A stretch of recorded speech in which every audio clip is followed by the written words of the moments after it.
বাংলাদেশ জাতীয়তাবাদী ছাত্রদলের আহসানুল্লাহ বিজ্ঞান ও প্রযুক্তি বিশ্ববিদ্যালয় শাখার সাধারণ সম্পাদক মোহাম্মদ লিসানুল আলম লিসান পদত্যাগ করেছেন। শুক্রবার 11 জুলাই দিবাগত রাত 12টা 16 মিনিটে নিজের ফেসবুক অ্যাকাউন্টে দেওয়া একটি পোস্টে তিনি পদত্যাগের ঘোষণা দেন। লিসান ব্যক্তিগত কারণ দেখিয়ে পদত্যাগ করলেও তার দীর্ঘ পোস্টে স্পষ্টভাবে রাজনৈতিক হতাশা, ভাঙচুর এবং নেতাদের স্বার্থপরতাকে দায়ী করেছেন। তিনি লিখেছেন, আমি ব্যক্তিগত কারণে বাংলাদেশ জাতীয়তাবাদী ছাত্রদল আহসানুল্লাহ বিজ্ঞান ও প্রযুক্তি বিশ্ববিদ্যালয় শাখার সাধারণ সম্পাদক পদ থেকে সরে দাঁড়াচ্ছি। ছাত্রদলের দুঃসময়ে পাশে ছিলেন দাবি করে লিসান বলেন, জন্ম লগ্ন থেকে পারিবারিক রাজনীতির সূত্র ধরে দীর্ঘ 10 বছরের ঊর্ধ্বে এই দলের রাজনীতির সঙ্গে প্রত্যক্ষ এবং পরোক্ষভাবে জড়িত ছিলাম। বিএনপির একদম দুঃসময়েও দলের সাথে ঘনিষ্ঠভাবে জড়িত ছিলাম। 2018 সালের নির্বাচনে বাবা জেলে থাকাকালীন দীর্ঘ 2 মাসের ঊর্ধ্বে বাড়ি ছাড়া হয়েছি। ভোররাতে লুকোচুরি করে আম্মার সাথে একবার দেখা করে আসতাম। 28 অক্টোবর সমাবেশ, পরবর্তী হরতাল, অবরোধসহ বহু কার্যক্রমে যুক্ত ছিলাম। এই দলের সবচেয়ে কঠিন পরিস্থিতি ও বহু নির্মমতার ভাগিদার আমিও হয়েছি। পোস্টে 28 অক্টোবরের আন্দোলন এবং সর্বশেষ জুলাই আন্দোলনের সামনের সারিতে থাকার কথা উল্লেখ করে লিসান বলেন, তার রাজনীতির মূল লক্ষ্য ছিল নতুন বাংলাদেশের বিনির্মাণ এবং সুষ্ঠু রাজনৈতিক পরিবেশ। কিন্তু 5ই আগস্টের ঘটনার পর সেই স্বপ্ন ভেঙে গেছে বলে জানান তিনি।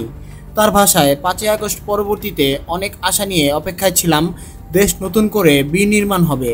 তবে দুঃখজনক বিষয় হলো 5ই আগস্ট পরবর্তীতে দেশটাকে সুন্দরভাবে বিনির্মাণের পরিবর্তে সবাই যে যার মতো করে নিজের স্বার্থ এবং ভোগের রাজনীতি করে গেছে।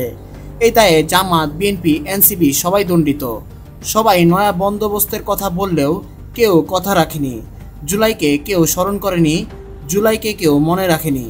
শহীদদের রক্তের সাথে সবাই নির্বিচারে গাদ্দারি করেছে। তিনি আরও অভিযোগ করেন, 5ই আগস্ট গণ অভ্যুত্থানের পরবর্তী সময়ে আমার নিজ উপজেলা হাতিয়ায় যে পরিমাণে চাঁদাবাজি হয়েছে, এনসিপি এবং বিএনপি কর্তৃক আওয়ামী লীগের যে পরিমাণ পুনর্বাসন হয়েছে তা আমি বিগত কোনো সময় দেখি নাই। বহু নেতাকে দেখেছি যাদের সুনির্দিষ্ট উপার্জনের সোর্স না থাকলেও এখন শত কোটি টাকার মালিক বনে গেছেন, রাতারাতি ফুলে ফেঁপে উঠেছেন। তিনি লিখেছেন, বিএনপির পাশাপাশি এনসিপির হান্নান মাসুদও চাঁদাবাজি ও আওয়ামী লীগের পুনর্বাসন করে রাতারাতি শত কোটি টাকার মালিক বনে গেছেন। অথচ ওনার মতো তরুণ নেতা চাইলে পুরো রাজনীতির প্রেক্ষাপটই বদলে দিতে পারতেন। লিসান জামাতের দিকেও আঙ্গুল তোলেন। জামাতও এই অন্যায় গাদ্দারির বাহিরে নয়।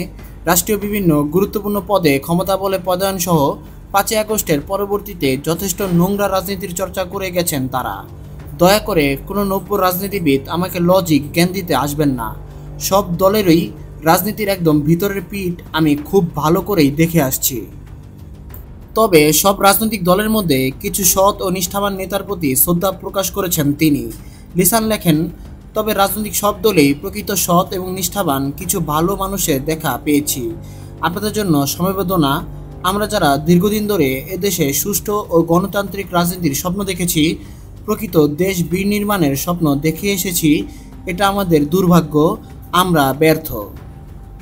শেষে লিসান লেখেন, যেদিন প্রকৃত স্বচ্ছ বাংলাদেশ বিনির্মাণের ডাক আসবে, সেদিন আপনাদের কাঁধে কাঁধ মিলিয়ে আমিও থাকব মিছিলের অগ্রভাগে, প্রথম বুলেটের শিকার হতে। তবু এদেশের বুকে শান্তি ফিরে আসুক। এদেশের মাটির ঊর্ধ্বে আমার কাছে কিছুই মূল্যবান না। বাংলাদেশ জিন্দাবাদ।